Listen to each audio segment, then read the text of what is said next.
Apparently, Americans are of the belief that the tone of the political debate in the country is uncivil.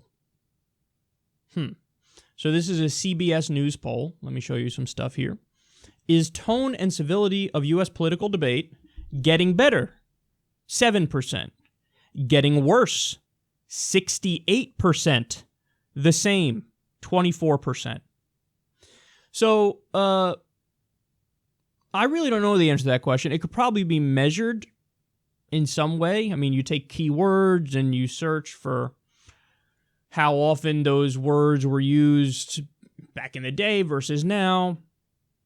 My gut instinct is to say it's probably true that the tone is getting worse, but come on, that's the Trumpification of the system. And by the way, don't get me wrong, I'm not even necessarily against that aspect of Trump, that he kind of shoots from the hip and just says whatever and has no filter. So that kind of opens up the door for other people to do the same thing. And I'd rather have honest politicians. And by the way, Trump is not honest, but I'd rather have straight shooter politicians who just kind of have no filter than politicians who are really careful about everything they say and they have to be on script all the time and talk a certain way and have a certain rhythm and cadence and just be totally fake. So I despise Trump. He's horrendous. But the fact that he just shoots from the hip so often really makes it so that other politicians can do the same thing, and it's not viewed as weird because he's leading the way and being this kind of bumbling, fumbling guy who has no filter and just blurts shit out. And that has downsides too, let's be clear, like when you're fucking antagonizing North Korea on Twitter. Not a good idea, dipshit, not a good idea. Okay, so maybe they're right. Maybe the majority of the American people are right on that the tone and civility is getting worse. But look at this next one. This is the most interesting. Is tone of current political debate encouraging violence? 73% say yes. 68% of Republicans say yes. 85% of Democrats say yes. 68% of independents say yes. Is the tone of current political debate encouraging violence?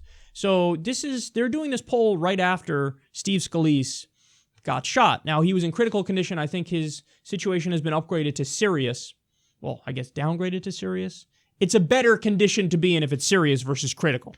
So he's had a few surgeries. He got shot in the hip, and there were problems with internal bleeding. But to an extent, they have it under control. I don't know. Maybe it could go south. I really don't know. I'm not a doctor. But I'm just saying that they did this poll after that incident. And so many people in the establishment press tried to tie it to Bernie Sanders' rhetoric. Now, the guy who did the shooting, there's no denying he loved Bernie. But there's also no denying that Bernie Sanders has advocated nonviolence his entire career. Literally 2 days before the shooting, Bernie was given a speech on the importance of community. So he's always been in favor of nonviolence, whether it's nonviolent peaceful protest here at home or nonviolence in regards to wars. He votes, he doesn't vote for all the wars like the Democrats and Republicans do across the board. So you have one of the most peaceful politicians, and now they're just trying to pin it on him and blame him and his movement, by the way. They're trying to tie everybody else who follows Bernie to this literal one lone nut. And that's the backdrop, and that's the context for them doing this poll. And I want to read those numbers to you one more time. 73% of Americans say the current tone of political debate is encouraging violence. 68% of Republicans, 85% of Democrats, 68% of independents say, yeah, the tone is encouraging violence. Okay. Here's when you can say, hey, maybe you reel it in a little bit. When it's like a direct call for violence. That's when you go, yeah, that's encouraging violence. So if somebody were to say, hey, you should take out politician X. They will be at this place on Tuesday at 3 o'clock. Well, yeah, don't do that. That is literally encouraging violence. You're saying go do violence. You can make a looser case for when Bill O'Reilly kept calling George Tiller the baby killer, and then somebody killed George Tiller. You call him a baby killer every night. George Tiller, the baby killer, baby killer, baby killer. Somebody who's on the fringes, who's off his rocker, acted, So maybe they're fringe examples, but even in that case, I'm not totally comfortable with just saying it's 100% O'Reilly's fault, because it's not 100% his fault. The other person had agency and they acted through their own volition. So, but you could say, hey, that rhetoric goes a little too far. Any direct calls for violence, that goes too far. But in this case, the poll is asking, is the tone of current political debate encouraging violence? Tone. No, there's no such thing as a tone that encourages violence. Tone is like, here now I'm talking very meekly to you. This is a meek tone. I come across as very unthreatening when I speak like this. Tone, or I could go loud and say, come on, what are you doing? This is a louder tone and a more aggressive, angry tone. There is no tone that's like, oh, that's encouraging violence. Even if somebody's yelling, that doesn't... For somebody to say that's encouraging violence, what a fucking ridiculous, illogical leap. How many times have you gotten in a screaming fight with a friend of yours? Maybe, I don't know, you're playing baseball or basketball, somebody fouls somebody, you think like, no, that wasn't a real foul. And then you start arguing over it. What are you talking about? I was over here and he barely touched me. All that's... He barely touched me. Make your own joke. You've gotten in screaming fights with friends, at some point in your life, I'm sure, and super rare, maybe it's only happened to me maybe once, twice. But there's been times where you've gotten in a screaming fight. Is there encouraging violence going on? No, of course not. So when I come out here, or when any other political commentator, right wing or left wing, goes out there and they start screaming about the other side, that doesn't mean they're saying, hey, go do violence against them. When I'm screaming, Donald Trump signed a bill that had like a 6 or 7% approval rating. It was a bill that guts your internet privacy rights. I probably came out on air and started screaming about that because he signed a bill that has a 6 or 7% approval rating. He shouldn't sign that fucking bill. He's doing the bidding of the corporations. All the Republicans doing the bidding of the corporations. So when I scream about that, that means I'm against him signing that bill, and we should do anything we can in a nonviolent way to stop that. Through the political route. That's what I'm saying. For somebody to interpret that your tone is encouraging violence. No, there's no such thing as a tone that encourages violence. There are direct things you can say that encourage violence, which are encouraging violence. Hey, go do violence against that person. That's encouraging violence. There's no such thing as a tone. So you know what's happening here, guys? This is the frustrating part.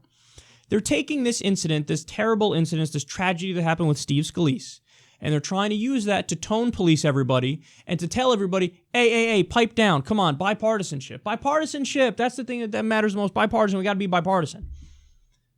But guess what? Whenever Democratic and Republican politicians agree with each other, whenever they're bipartisan, they're agreeing to screw you, the American people. So, but now if we start screaming about that and we pipe up about that and we say, whoa, what are you doing? Don't sign that bill. That bill's a giveaway to Wall Street. Hey, what are you guys? Oh, you're being bipartisan, but you want to vote for another war in Syria. Pump your brakes. We don't like this. Now, when we start to speak up about the thing, to go, hey, whoa, tone, watch your tone. You're encouraging violence against us. So you see, it's a trick. This is an establishment trick. Don't fall for it. And there's so many pieces that happen after this. Again, tragedy with Steve Scalise, where they bemoan the lack of bipartisanship. Bipartisanship is not inherently good. What exactly are the Democrats and Republicans agreeing to do? And far too often it's agreeing to another unnecessary war, or it's agreeing to a Wall Street giveaway. So don't fall for this. Okay, don't fall for this. If people on the right want to scream and you say, oh my God, we hate the people on the left for reasons X, Y, and Z, have at it. But I'm going to scream right back at you, and I'm going to explain why you're wrong. But yes, everybody should always add the caveat, we're not talking about being violent. I'm not in favor of violence. The only time I'm in favor of violence, or I'm okay with violence, is if it's a clear case of self-defense. If it's not self-defense and you're being violent, you are wrong. You're morally wrong, you're ethically wrong, you're logically wrong, you're just wrong. So everybody should add that caveat as we're screaming at each other, hey, we don't believe in violence. But let's not pretend that the tone of the debate is encouraging. There's no such thing as a tone that is inherently encouraging violence. There are such things as words that are directly encouraging violence that encourage violence. If I scream and yell, that doesn't mean that you should interpret that as, oh, well, he obviously wants me to go hurt somebody. No, never. So I think the American people are just wrong here. Is the tone of current political debate encouraging violence? No. The tone is not encouraging anything. The tone is being passionate and emphatic on a point where you think we've gone so off the rails and run amok so much that we need to shake everybody out of their complacency and say, wake up. They just signed away your internet privacy rights. Wake up. Trump just signed an executive order that allows coal companies to pollute the waterways. Wake up. He campaigned against Goldman Sachs. Now Goldman Sachs is running his administration and running the economy and wrote the tax plan and proposed the tax plan. Wake up. He just said Qatar funds terrorism, and then he gave a $12 billion weapons deal to Qatar. So screaming sometimes is the absolutely necessary response, and your tone should be a harsh tone, but that doesn't mean that leads to violence. So let's be clear about that, and let's understand that this is a trick and we shouldn't fall for it. Don't fall for it. The idea that somebody's tone leads to violence, and that as a result of that, we should all be more bipartisan, and we should not get mad when politicians get together to do certain things. Yes, we should.